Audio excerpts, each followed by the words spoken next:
Hello friend, जैसे आराम तो आप देखते हैं रिलेशन वाइज ये सप्ताह आपका कैसा रहने वाला है।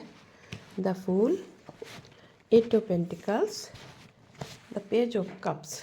तो इस रिश्तों के मामले ये सप्ताह आपका बहुत बढ़िया रहने वाला है, क्योंकि यदि आपके रिश्ते में कुछ प्रॉब्लम्स चल रही थी तो वो ठीक हो रही है और आपकी लाइफ में नई रोशनी दिख रही है, नया सूर्योदय हो रहा है और नई शुरुआत नज़र आ रही है। अगर किसी के कोई नया रिश्ता आ रहा है तो उसमें भी नई शुरुआत है और आप उसके रिश्ते में अच्छी बॉन्डिंग पाएंगे।